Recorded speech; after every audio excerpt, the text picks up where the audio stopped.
What's going on, guys? So today we're going to be taste testing 3 vegan burgers from 3 different fast food joints. Then we're going to come back to Bulldog and taste test 3 vegan proteins. We're going to go to fitting room, hit a leg workout, and I'm going to be doing a Q&A as well. So stay tuned.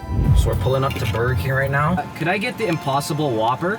So I ordered the Impossible Whopper, no mayo and no cheese. This is obviously vegan, and it came up to a total of $10.71. That's included with my Diet Coke. Let's unbox this baby. It smells like a burger. Yo, let's look at this. So this is, yeah, this is what it looks like. Let's do the first taste test. My brain's trying to process if this tastes like beef or not. Let me take one more bite. Yo, I'm not gonna lie, this actually does taste like meat. The only thing that sucks, it doesn't really taste like an actual Whopper. My rating out of 10, I'd give this a 7 out of 10. Can I get the Beyond Meat burger, please? Okay, so we just secured the package. A&W. The Beyond Meat burger. They actually left out the receipt, but it was around like $6-7. Let's check this baby out. It says protein right there, so if you're trying to get jacked, Beyond Meat is the way to go. It's got the grill marks on there. I think that's real. It's got the ketchup, the pickles, onions, tomato. Let's give this bad boy a try. My brain is trying to process it because I keep thinking I'm eating like a real burger. And you guys know I'm a burger connoisseur. This is actually not bad. Gotta wash it down with Burger King Coke. Okay, at first, I thought it was better just because the ketchup and the mustard hid the flavor. But you know, the meat, it kind of tastes like those cheap veggie burgers that you get from the supermarket. That's what it tastes like. I'd probably give this like a 5 or a 6 out of 10. I definitely want a real burger. Oh look, plant-based today? Well, yes. Do you guys have the plant-based burger, the Light Life? Yeah. Okay, so this is the last burger we're trying out from Harvey's. This was $7. Oh, this actually feels big. This actually looks really good. Yeah, it's got the grill marks. Let's try this. It's weird. It kind of grows on you after a couple of bites. Because it grew on me, I'd rate this an 8 out of 10. Top burger out of the 3 veggie burgers I tried would be Harvey's. The second burger is Burger King. And last is A&W. A&W actually disappointed me, but those are my top 3. So guys, if you're gonna go vegan or if you're vegetarian and you wanna try a good veggie burger, go with Harvey's. For all my Americans, you guys gotta come up to Canada. So would I recommend veggie burgers for my cheat day? If you're a vegan or a vegetarian, then a thumbs up, but I'm not a vegetarian, so I would give it my thumbs down. So we're heading back to Bulldog right now. We're gonna taste test the top selling vegan protein at my store. I'm gonna give you guys my honest opinion. What's going on, guys? So we just got back to Bulldog. I'm gonna be taste testing the vegan proteins right now. I'm gonna show you the vegan proteins over here. So we're gonna start off with A&S Fresh One Cafe Mocha, that's a top seller. Profi Chocolate, and lastly, the infamous Ghost. We aren't gonna make it with our famous Greek yogurt, just because with Greek yogurt, it's obviously not vegan. So we're gonna do it with water.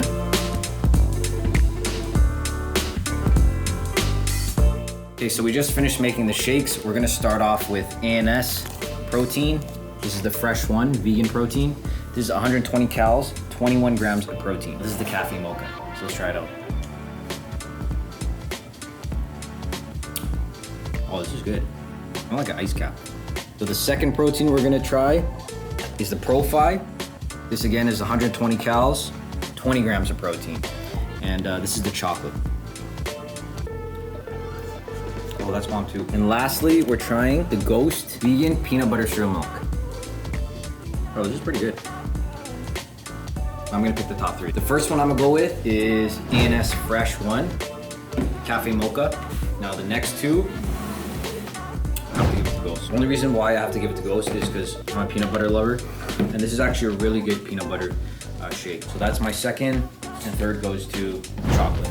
So out of all 3, number 1, number 2, number 3. So that wraps up the vegan taste test. I'm gonna head over to Fitting Room Fitness Studio. I'm gonna be showing you guys my top 3 leg exercises. Okay, so we just got to Fitting Room. I'm gonna show you guys the top 3 leg exercises. The first thing I like to do for my leg workouts is always pre-exhaust them. I like to warm up with leg extension and hamstring leg curls. The reason being I like to warm up on this is just, you wanna pre-exhaust them, get as much blood into the muscle.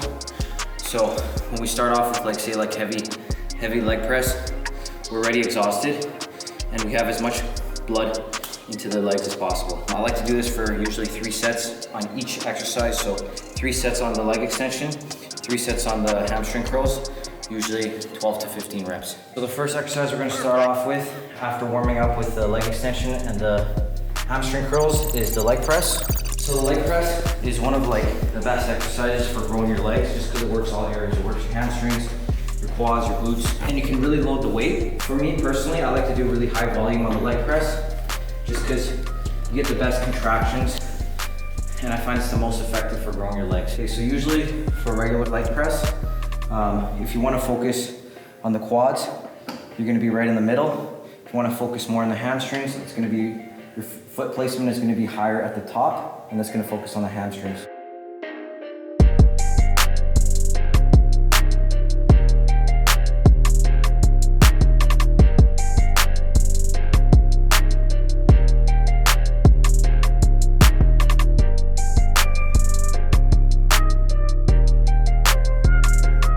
For the leg press, I like to do usually 3 sets of each. So 3 sets of close and then have my foot placement a little higher right on the top just to focus on the hamstring. And I like to keep the rep range between 12 to 15 reps.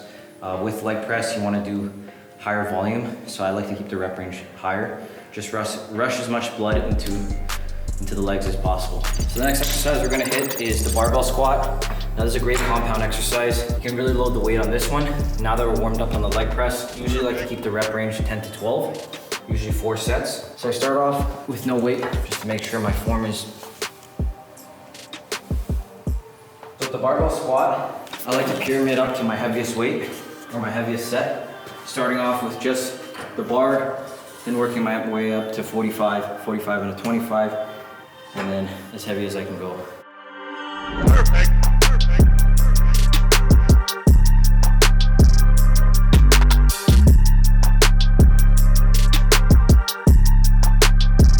So the next exercise we're gonna do is a Bulgarian split squat. You're gonna need a bench just to place your foot on the bench. You wanna grab a weight that you can handle. Now this is a great exercise just because it works your quads and your hams as well. So I'm just gonna show you how to do this exercise. You have one foot placed on the bench just like that. You wanna come down and push up. You wanna do this for 10 to 12 reps on each side.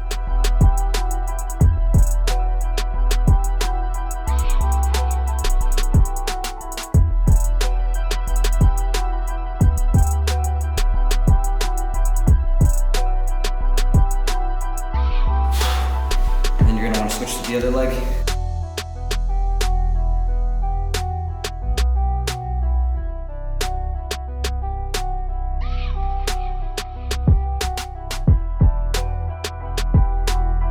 This is a great exercise because you're working each leg one at a time compared to the leg press and the squat. So that wraps up my top 3 leg workout. Now we're gonna do a Q&A from some of the questions that you guys asked on YouTube. Okay, so I'm gonna be answering 2 of your questions that you guys asked on our YouTube channel. The first question Kayla Price asked was, I do have a fitness question. Do you recommend any kind of prebiotic or probiotic pills or drinks for people just starting to work out?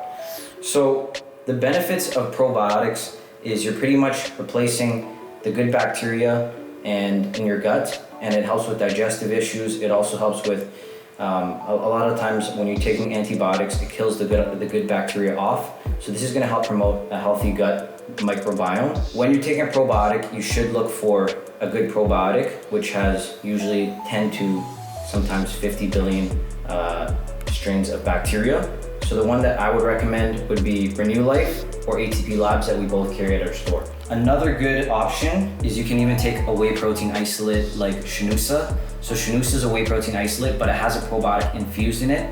So it's gonna help with the digestion of the protein as well. So that's a really good option to have. So if you're looking to work out and build muscle, number 1 is obviously protein, and you can take something like Shinusa, which has the protein and probiotic infused. So the second question is from FamXCam. How much time in between each rep would you recommend? So personally, I don't really track the time between reps. I wanna consistently go at a steady pace, give or take 1 to 2 seconds, keeping the form correct and not rushing through the movement as well.